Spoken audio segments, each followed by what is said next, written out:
जय हिंद बच्चों, इस समय आप लोग महामना इंस्टीट्यूट के यूट्यूब चैनल से जुड़े हुए हैं और इस चैनल में मैं आपका स्वागत करता हूं। आज हम लोग क्लास 12 फिजिक्स हिंदी माध्यम पहला चैप्टर वैद्युत आवेश एवं क्षेत्र का न्यूमेरिकल देखेंगे और न्यूमेरिकल में भी हम क्वेश्चन नंबर 3 देखने जा रहे हैं। हम आपको बताते हैं कि ये क्वेश्चन नंबर 3 बोर्ड के एग्जामिनेशन में कई बार पूछा गया है। लगभग 20 साल के अंतर्गत कम से कम 15 साल तो आपसे पूछा ही गया है।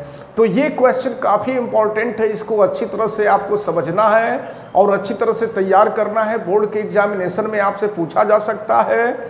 इस क्वेश्चन को हम शुरू करें इसके पहले आप वीडियो को लाइक कर लें, बेल आइकन को भी प्रेस करें और चैनल को अगर सब्सक्राइब नहीं किए हैं तो चैनल को सब्सक्राइब भी कर लें।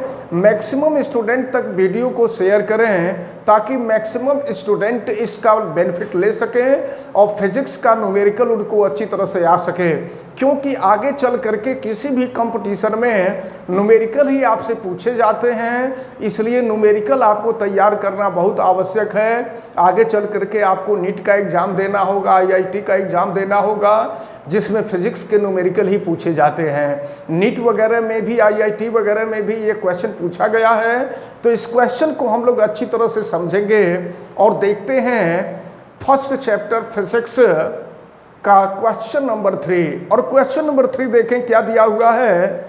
जांच द्वारा सुनिश्चित कीजिए कि KE स्क्वायर, देखिए दिया हुआ है KE स्क्वायर अपॉन, यहां हम आगे बढ़ करके लिखते हैं, ये दिया हुआ है कि जांच द्वारा सुनिश्चित कीजिए कि KE square upon G EMP एक बीमाहीन राशि है। आपसे क्वेश्चन में सबसे पहले यही कहा जा रहा है कि जांच करके बताइए कि KE स्क्वायर अपॉन GMEMP एक बीमाहीन राशि है, यानी इसकी कोई बीमा नहीं होगी। तो एक बात मैं आपको पहले ही बता दूं कि यह बीमाहीन राशि तब होगी जब यह एक ही राशि का अनुपात होगा। जब एक ही राशि का अनुपात होगा तो इसका कोई मात्रक नहीं होगा और मात्रक नहीं होगा तो इसकी कोई बीमा भी नहीं होगी, यानी सिद्ध हो जाएगा कि यह एक बीमाहीन राशि है। आपको देखिए, हम लोग अगर हम यह मान करके चलें कि एक प्रोटॉन है, ध्यान दें, एक प्रोटॉन है और एक इलेक्ट्रॉन है। हम आपको बता दें कि प्रोटॉन का जो आवेश होता है वो इलेक्ट्रॉन के आवेश के बराबर होता है और इलेक्ट्रॉन का आवेश तो इलेक्ट्रॉन के आवेश के बराबर होता है। इसको आप ध्यान में रखे रहेंगे। और इन दोनों के बीच की दूरी स्मॉल r है। हम प्रोटॉन और इलेक्ट्रॉन लेकर के चल रहे हैं। प्रोटॉन का आवेश भी E होता है, इलेक्ट्रॉन का आवेश भी E होता है। और अगर हम मान लें कि प्रोटॉन का मास mp है और इलेक्ट्रॉन का मास me है, आपको पता है कि आवेशों के बीच वैद्युत बल लगता है और द्रव्यमान के मध्य न्यूटन का गुरुत्वाकर्षण बल लगता है। तो वैद्युत बल हम कूलाम के नियम से निकालते हैं और गुरुत्वाकर्षण बल न्यूटन के गुरुत्वाकर्षण नियम से हम निकालते हैं, जिसको पिछली कक्षाओं में हम लोग पढ़ चुके हैं।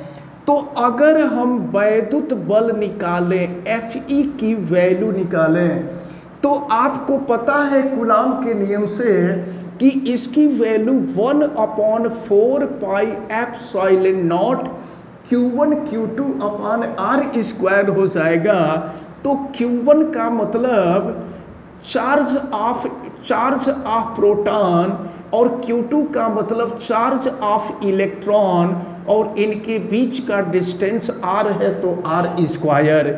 अब ये देखें एफ ई इजकल टू, देखिए ये जो 1/4 पाई एप्सिलॉन नॉट है इसके जगह पर हम कांस्टेंट के रख दे रहे हैं और याद रखे रहेंगे कि k is equal to 1/4 pi epsilon nought है और फिर ये के E into E square upon हो जाएगा आर स्क्वायर।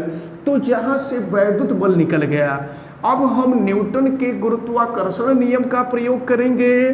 तो चले देखें, इसके लिए गुरुत्वाकर्षण बल एफ जी इजकल टू आपको पता है जी m1 m2 upon R square होता है। तो ये है जी m1 का मतलब हो जाएगा मास ऑफ प्रोटॉन, m2 का मतलब हो जाएगा मास ऑफ इलेक्ट्रॉन और इनके बीच का डिस्टेंस है आर स्क्वायर। अब जरा ध्यान पूर्वक देखें, अगर हम Fe को Fg से डिवाइड कर दें, अगर Fe का मतलब इलेक्ट्रॉन और प्रोटॉन के बीच लगने वाला वैद्युत बल और Fg का मतलब इलेक्ट्रॉन और प्रोटॉन के बीच लगने वाला गुरुत्वाकर्षण बल। अब हम Fe को Fg से डिवाइड कर रहे हैं और देखें क्या मिल रहा है, ये हो जाएगा Fe upon Fg is equal to, ध्यान दीजिए Fe की वैल्यू है के ई स्क्वायर अपॉन आर स्क्वायर और अपॉन Fg करेंगे तो यह रिवर्स हो जाएगा, यानी अंश हर में चला जाएगा और हर अंश में आ जाएगा। तो देखें Fg की वैल्यू हम यहाँ रख रहे हैं, ये सॉल्व होगा तो उलट जाएगा, आर स्क्वायर ऊपर चला जाएगा और ये हो जाएगा G m p into m a. R square से आर स्क्वायर कैंसिल हो गया। अब ये F e upon F G is equal to, देखिए ये है के ई स्क्वायर और यहाँ नीचे है जी, हम एम ई को पहले लिख दे रहे हैं और ये है एम पी। आप ध्यान दीजिए क्वेश्चन में आपसे इसी को कह रहा है कि के ई square upon G M E M P सिद्ध कर दीजिए कि विमाहीन राशि है। तो आप देख रहे हैं कि के ई square upon G M E M P यह एफ ई और एफ जी का अनुपात है, यानी वैद्युत बल और गुरुत्वाकर्षण बल का अनुपात है। वैद्युत बल का भी मात्रक न्यूटन होगा, गुरुत्वाकर्षण बल का भी मात्रक न्यूटन होगा। न्यूटन से न्यूटन कैंसिल हो जाएगा, यानी इसका कोई मात्रक नहीं होगा और अगर इसका कोई मात्रक नहीं होगा तो इसकी कोई बीमा भी नहीं होगी और इस प्रकार हम कह देंगे कि यह एक बीमाहीन राशि है। यही आपको सिद्ध करना था। सबसे पहले क्वेश्चन में आपसे यही कह रहा था कि जांच द्वारा सुनिश्चित कीजिए कि के ई square upon G M E M P बीमाहीन राशि है। तो ये कन्फर्म हो गया कि यह बीमाहीन राशि है। अब इसके बाद आगे आपसे कह रहा है कि भौतिक नियतांकों को सारणी में देख करके, इसके कहने का क्या मतलब है? इसका मतलब ये हुआ कि के का मान, ये चार्ज ऑफ इलेक्ट्रॉन, ये यूनिवर्सल ग्रेविटेशनल कांस्टेंट की वैल्यू, सार्वत्रिक गुरुत्वाकर्षण नियतांक की value, M E mass of electron और M P mass of proton, इन सब की वैल्यू रख करके और आपसे पूछ रहा है कि इस अनुपात का मान ज्ञात कीजिए। एफ ई और एफ जी का जो हम लोग अनुपात निकाले हैं, इस अनुपात का मान कितना होगा, ये आपसे ज्ञात करने के लिए कह रहा है। तो चलिए सबकी वैल्यू हम सारणी से हम नोट करेंगे और फिर आपसे ये पूछ रहा है कि यह अनुपात क्या बता रहा है, इस अनुपात से आपको किस चीज़ की जानकारी हो रही है। तो सबसे पहले हम देखिए, एक ही क्वेश्चन में 3 क्वेश्चन पूछा था। सबसे पहले आपसे कहा था कि सिद्ध कर दीजिए कि यह बीमाहीन राशि है। तो पहला काम हम लोगों ने सिद्ध कर दिया कि यह बीमाहीन राशि है, क्योंकि यह वैद्युत बल और गुरुत्वाकर्षण बल का अनुपात है। तो यह बीमाहीन राशि है। फिर इस अनुपात का मान हमसे पूछ रहा है, तो चलिए हम इसकी वैल्यू ज्ञात करेंगे। इसके लिए आपको पता है कि k की वैल्यू 1/4 पाई एप्सिलॉन नॉट है और इसकी वैल्यू 9 × 10⁹ न्यूटन मीटर स्क्वायर पर कूलाम स्क्वायर होती है। यह के की वैल्यू है। और इसके बाद ई इलेक्ट्रॉन का चार्ज होता है। इलेक्ट्रॉन का आवेश 1.6 इंटू 10⁻⁻19 कूलाम। ये जितने कांस्टेंट हैं ये सभी कांस्टेंट की वैल्यू आपको याद रखने होंगे। कभी कभी पेपर में दिया भी रहता है, कभी कभी नहीं भी देता है, तो आपको थोड़ी सी दिक्कत हो सकती है, इसलिए इसको आप अच्छी तरह से तैयार किए रहेंगे। और इसके बाद देखें कैपिटल जी की value 6.67 into 10⁻⁻11 newton metre square पर किलोग्राम स्क्वायर। ये जितने कांस्टेंट हैं सभी कांस्टेंट की वैल्यू आपको मालूम रहनी चाहिए।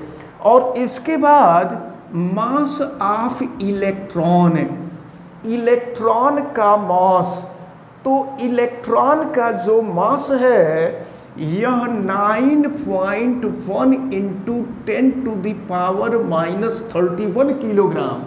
और mass of proton, mass of proton क्या होता है 1.67 इंटू 10⁻⁻27 किलोग्राम होता है।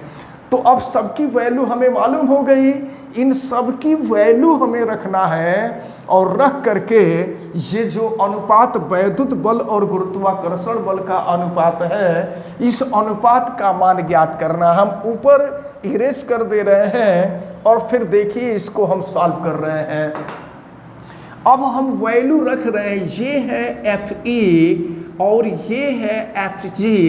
वैल्यू हम रख रहे हैं के की वैल्यू 9 इंटू 10⁻⁹ और ई का स्क्वायर, ई इलेक्ट्रॉन का चार्ज, इसका स्क्वायर करेंगे। देखिए तो इसका स्क्वायर करेंगे तो 1.6 इंटू 1.6 हो जाएगा। और 10⁻⁻19 का स्क्वायर कर देंगे तो 19 का स्क्वायर कर देंगे। तो फिर देखिए जब 19 का स्क्वायर कर देंगे तो स्क्वायर का मतलब 2 का इसमें मल्टीप्लिकेशन हो जाएगा। और 2 का इसमें मल्टीप्लिकेशन होगा तो 10⁻, क्या हो जाएगा -38 हो जाएगा। बोलिए। और फिर क्या मिलेगा, ये अपान, इसको भी हम यहाँ इरेज कर देते हैं। और फिर देखें क्या मिल रहा है, ये g की वैल्यू हम रख रहे हैं। g की वैल्यू है 6.67 इंटू 10⁻⁻11। फिर मास ऑफ इलेक्ट्रॉन 9.1 इंटू 10⁻⁻31। और मास ऑफ प्रोटॉन यहाँ रख देते हैं 1.67 इंटू 10⁻⁻27 किलोग्राम। और चलिए फिर देखते हैं, ये हो गया F e upon F G is equal to. चलिए हम घात को एक जगह कर लेंगे, नंबर को एक जगह कर लेंगे। ये है 9 इंटू 1.6 इंटू 1.6।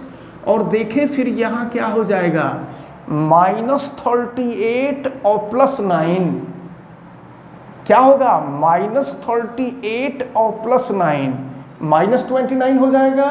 तो ये हो गया -29। ये सारी चीज़ें आपको मालूम होनी चाहिए। और फिर हम आगे बढ़ते हैं और देखते हैं ये वैल्यू फिर क्या मिलती है। ये है 6.67 इंटू 9.1 इंटू 1.67। और फिर देखिए इनको ऐड करिए, ये -31 और -27 क्या हो जाएगा -58 हो जाएगा। दोनों को ऐड कर लो तो -58 हो जाएगा। और फिर उसी में -11 ऐड कर दीजिए तो -58 और -11 क्या हो जाएगा -69। तो ये हो जाएगा 10⁻⁻69। और फिर इसको हम सॉल्व करेंगे आगे। और फिर देखिए आगे सॉल्व करते हैं तो क्या मिलता है हम लोगों को, ये F e upon F G is equal to, number को तो हम एक जगह रहने ही देते हैं, तो ये है 9 into 1.6 into 1.6, 6.67 into 9.1 into 1.67, 10 to the power -29 ऊपर जाएगा। तो देखिए क्या मिलेगा, माइनस, ये -69 ऊपर जाएगा, तो -69 ऊपर जाएगा प्लस 69 हो जाएगा, तो 69 और -29, 69 ऊपर गया प्लस 69 हो गया, तो 69 -29 कितना हो जाएगा बताइए। 69 में से 29 माइनस करेंगे कितना, बोलो, 10 टू दी पावर 40 हो जाएगा। जब ये ऊपर जाएगा तो प्लस हो जाएगा, और उसमें से -29 माइनस कर देंगे, 10 टू दी पावर 40 हो जाएगा। और फिर इसको हम सॉल्व करते हैं। देखिए ऊपर नीचे अगर हम 10 से मल्टीप्लाई कर दें तो ये 16 हो जाएगा, ये 91 हो जाएगा। फिर अगर हम ऊपर नीचे 10 से मल्टीप्लाई कर दें तो देखिए ऊपर नीचे 10 से मल्टीप्लाई करेंगे, ये डेसिमल हट जाएगा, ये डेसिमल यहाँ आ जाएगा। फिर ऊपर नीचे हम 10 से मल्टीप्लाई कर दें तो एक 0 आ जाएगा, ये डेसिमल हट जाएगा। अच्छा ये 40 है, हम 40 को 10 का पावर 39 इंटू 10 लिख सकते हैं। 10 का पावर 40 को 10 का पावर 39 इंटू 10 लिख सकते हैं, और उस 10 का मल्टीप्लाई हम यहाँ कर देते हैं, और 40 के जगह पे हम 39 कर देते हैं। और फिर हमें सॉल्व करना होगा ऊपर नीचे, फिर 100 से मल्टीप्लाई करना होगा इस डेसिमल को हटाने के लिए। तो चलिए हम फिर से ऊपर नीचे, ऊपर भी 100 से मल्टीप्लाई करते हैं, और अगर नीचे 100 से मल्टीप्लाई करते हैं ये डेसिमल हट जाएगा। फिर ये हो गया आपका F e upon F G is equal to, फिर देखिए क्या मिलेगा, ये है 9 इंटू 16 इंटू 16, और फिर देखिए क्या मिलेगा, यहाँ 2 0 और यहाँ 2 0, यानी 1 के सामने 4 0, यानी 10,000 हो जाएगा। और ये हो गया 667 इंटू 91 इंटू 167, और ये हो गया 10 का पावर 39। और फिर हम इसको सॉल्व करेंगे। देखिए इसको आप सॉल्व करिएगा, इसमें कुछ कटने लायक तो है नहीं, और कटने लायक नहीं है तो फिर आपको सॉल्व भी करना होगा, ऊपर वाले का गुणा करना पड़ेगा, नीचे वाले का गुणा करना पड़ेगा, और अंश के गुणनफल में हर के गुणनफल से आपको भाग देना होगा, और भाग दीजिएगा तो ये एफ ई अपॉन एफ जी। देखिए जब आप सॉल्व करते हैं तो इसकी वैल्यू लगभग 2.3 आती है। इसको आप सॉल्व कर लीजिएगा, सॉल्व करने के बाद ही कंफर्म कीजिएगा, क्योंकि हम जो वैल्यू आपको बता रहे हैं ये वैल्यू हम आपको अंदाज पे बता रहे हैं। आप इसको सॉल्व कीजिएगा, लगभग ये वैल्यू 2.3 आती है, और ये हो जाएगा आपका 10 का पावर 39। अब देखें एफ ई और एफ जी का जो अनुपात है 2.3 इंटू 10 टू द पावर 39 हुआ। तो अब देखिए दूसरा आंसर मिला। पहला क्वेश्चन आपसे ये पूछा जा रहा था कि सिद्ध कीजिए कि जो दिया गया था जो राशि वह विमाहीन राशि है, तो ये कंफर्म हो गया कि वह विमाहीन राशि है। फिर आपसे कह रहा था कि एफ ई और एफ जी का अनुपात ज्ञात कीजिए, तो एफ ई और एफ जी का अनुपात हमने ज्ञात कर लिया। फिर आपसे ये कहा जा रहा था कि इस अनुपात से आपको किस बात की जानकारी होती है, तो चलिए देखते हैं इस अनुपात से हमको किस बात की जानकारी होती है। अगर हम यहाँ देखें तो चलिए मैं इसी चीज़ को यहाँ लिख रहा हूँ, ये एफ ई का मतलब वैद्युत बल, और ये है एफ जी का मतलब गुरुत्वाकर्षण बल। और फिर अगर जो है हम यहाँ से सीधे इसकी वैल्यू को लिख रहे हैं तो एफ ई और इससे हमको कोई अब मतलब नहीं है, इसका एफ जी का हम क्रॉस मल्टीप्लिकेशन कर देते हैं। अगर Fg का क्रॉस मल्टीप्लिकेशन कर देते हैं तो ये हो जाएगा 2.3 इंटू 10⁻39 और ये हो जाएगा Fg। इसका मतलब क्या हुआ, देखिए क्या निष्कर्ष निकल रहा है। आपसे प्रश्न में यही कह रहा था कि इस मान से आप क्या निष्कर्ष निकालेंगे।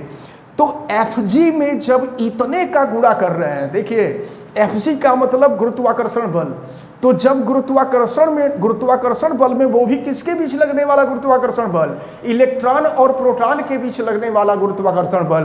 तो इलेक्ट्रॉन और प्रोटॉन के बीच लगने वाले गुरुत्वाकर्षण बल में जब 2.3 इंटू 10⁻39 का मल्टीप्लाई करते हैं तब जाकर के यह वैद्युत बल यानी इलेक्ट्रॉनिक आवेश और प्रोटॉन के आवेश के बीच लगने वाले वैद्युत बल के बराबर होता है।